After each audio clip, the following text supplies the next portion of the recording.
Mr. Speaker, I don't remember anyone saying that Dr. Karanja cannot communicate effectively in English, because he's actually a graduate of a PhD holder, Mr. Speaker, and was very fluent and very well conversed with the English language.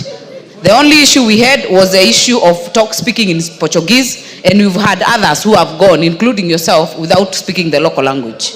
Yes, Junet. Mr. Speaker, of course. Hold on, Sunguldi. Yes.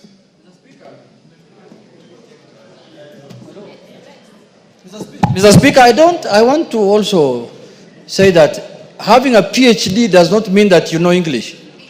You can be having a PhD and you don't know English, because you saw the other day in Eldoret, there was a university that gave honorary degrees of PhDs and people were in goals. How do you know those people speak English? How can you confirm that those members speak English? It's not. Order members. Honorable Sunguli, I appointed you to China without you knowing any Chinese language.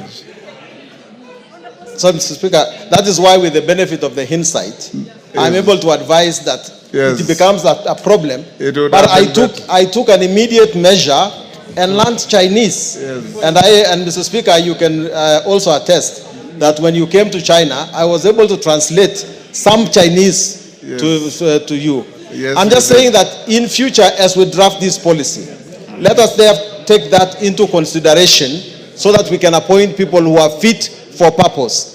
And when I talk about lack of communication, I was referring to the speech of the chairman of the committee that Dr. Karanja said that he is going to improve his communication skills once he gets back to Brazil.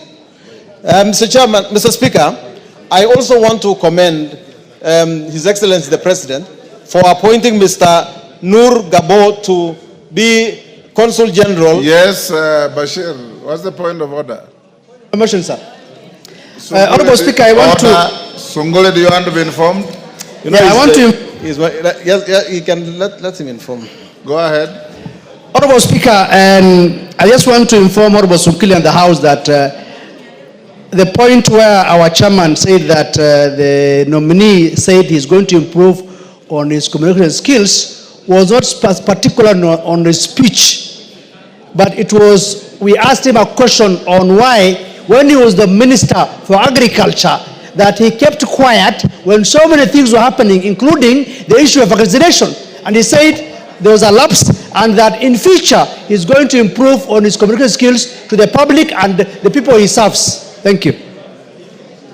Yeah, that's why I said he was appointed in spite of that fact.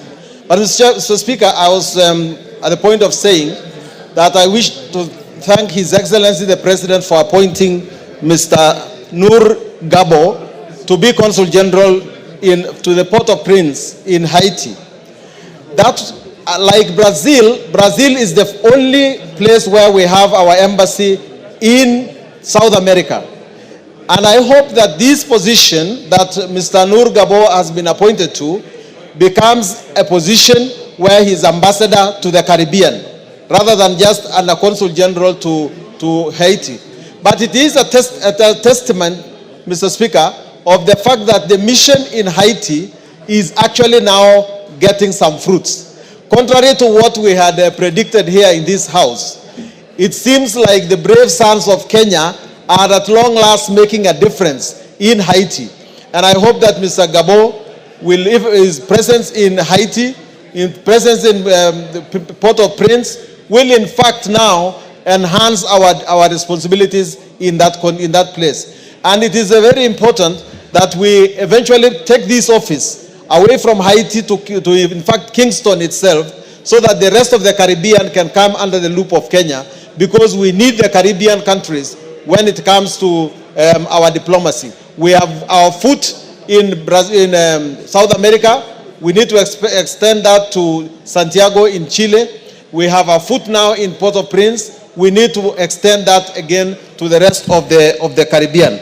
And I want to say, Mr. Speaker, that the ambassadors in abroad ought to be looked after very well. I don't know the position currently, but when I last visited one country, it looked like the salaries were delaying, Some of the allowances were delayed, and it is very embarrassing if the embassy abroad does not get its payments due on time. Mr. Speaker, I support. Thank you.